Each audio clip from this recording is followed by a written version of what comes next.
Hey, what's going on everybody? It's ETAPRIME back here again. Today we're going to be taking a look at the most powerful, low-profile, dual-slot gaming GPU on the market right now. If you're a regular viewer of the channel, it's no secret that I love my mini PCs. I've got basically all of the low-profile cards that have hit the market in the last few years, like the GTX 1050, 1650, I've got the A2000, the RX 6400, and even some older stuff like a GTX 750. But today we're going to be taking a look at Gigabyte's brand new low-profile RTX 4060. This is definitely going to be a game changer for a lot of those out there who want to build a powerful small form factor PC. But before we get into it, I do want to mention that this video is brought to you by URCD Keys. Now, I've actually been using this site for a long time now. They do offer PC games from Steam, Uplay, Ubisoft. They even offer Microsoft applications like Office. But the main reason that I use the site is for their Windows 10 Pro OEM keys. These are activation keys that you can pick up really cheap. And right now at checkout, if you use code ETA, you can get 30% off. And this 30% discount will be going on until the end of August. So with this discount, you can pick one of these Windows 10 Pro activation keys up for $15.58. And don't forget, you can use PayPal to check out on their website. I just did this build here. I need to activate Windows. I'm going to head over to my updates and security. We're going to go to activation. As you can see, I've got Windows 10 Pro, but it's not activated. So I'm going to change product key. I'm going to paste it in here, choose next, choose activate, and Windows is now activated. We're ready to go. My warning is totally gone, and basically that's it. They'll email your code once your payment is processed, and that's basically it. If you're interested in picking up cheap Windows 10 keys for your new PC builds, I'll leave a link in the description.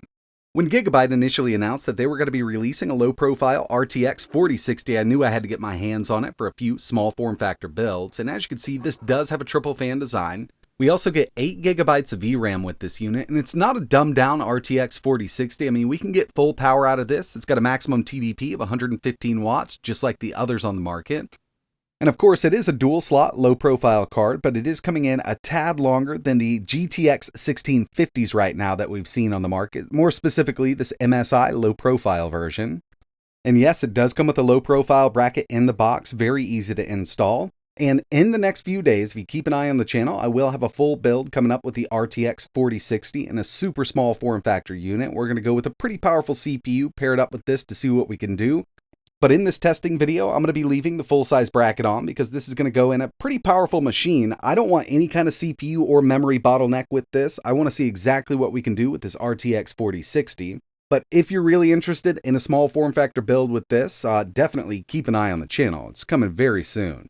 So there is one thing that we need with this RTX 4060 low profile that these other low profile cards don't require, and that's an 8-pin power connector because this does have a maximum TDP of 115 watts, and your PCIe slot usually maxes out at around 75.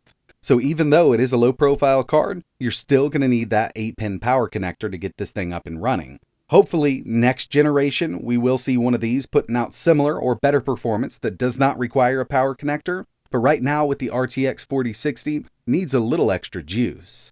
This card also supports up to 4 displays. We've got 2 full-size HDMI ports and 2 full-size display ports. So like I mentioned with this testing video, we're going to be putting this inside of one of my full-size rigs. We're not going to have any kind of memory or CPU bottleneck with this RTX 4060. But again, a low-profile build will be coming up. I'm just waiting on some parts, and I was actually really excited about this card, and personally, I wanted to test it out myself anyway. So this rig consists of an Intel i9-13900K cooled by a 360mm InterMax AIO. We've got 32 gigabytes of DDR5 RAM running at 6400 MHz and a 2TB NVMe SSD. I completely understand that, having this 8-pin power connector on this low profile card might turn a lot of people off, but the card itself only pulls around 115 watts. So depending on the CPU combo you go with, you could get away with 300 watt power supply. And if you're looking to build small form factor, Pico at 300 to 350 watts are relatively available. But with the small form factor build I have coming up, I'm going to be going with an ATX Flex power supply. When it comes to this specific card here, we've got a core clock of 2475 MHz, 8 gigabytes of GDDR6 running at a 128-bit bus, 3072 CUDA cores, 24 ray tracing cores. The card size is as follows. Length is 82 millimeters. It's 69 millimeters wide and 40 millimeters high. We've also got that maximum TDP of 115 watts. Now, the first thing I did here was run a few benchmarks just to kind of get a baseline for everything. And the first one we have here is 3D Mark's DirectX Ray Tracing Feature Test. Average frame rate here, 27.65. Now, it's not going to be a ray tracing destroyer, but I mean, we can definitely get a little bit out of the way with this card.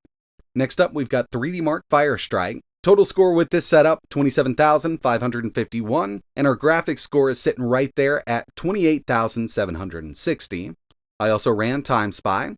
Total score with this system, 11,674. Graphics score totaled 10,797. And I also ran the Uni-Engine Heaven benchmark. And with this, we got a total score of 7,101. Minimum FPS dropped down to 56.3, and our maximum was 647. This was at high settings here. So overall, I'm really impressed with these synthetic benchmarks. I mean, I think we're actually seeing some great performance. But now it's time to jump into some real-world gaming, and the first one we have here is Cyberpunk 2077. So right now, we're at 1440p high, and with the preset of high, it does turn on DLSS, or a little bit of resolution scale. Personally, I still think it looks great like this, and we got an average of 79 FPS. But since we're working with an RTX card with a few ray tracing cores, I figured we'd go ahead and test out some ray tracing. And on the 4060, doing ray tracing with most games, you may have to drop it down to 1080p. So right now, we're at 1080p, ray tracing medium, and we got an average of 62 FPS. I mean, it's right there on the edge. Personally, I'd rather just play it at 1440p high or 1080p ultra instead of using ray tracing, but you know, if you love that ray tracing, you gotta have it. It is possible with this card. Of course, CSGO is going to perform amazingly on this card. 1440p, very high. We got an average of 284 FPS. So locking this down at 120, 144, or even 244 is going to be possible, and it does look great here at those very high settings.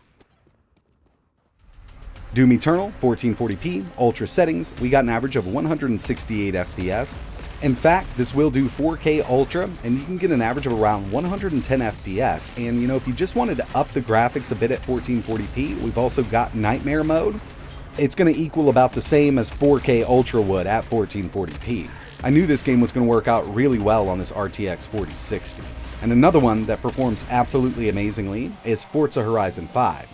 1440p, ultra setting, 1440p, ultra settings, average of 118 FPS, and this is another one of those games that'll do 4K at ultra. We averaged around 84 FPS 4K ultra on this RTX 4060 with Forza Horizon 5.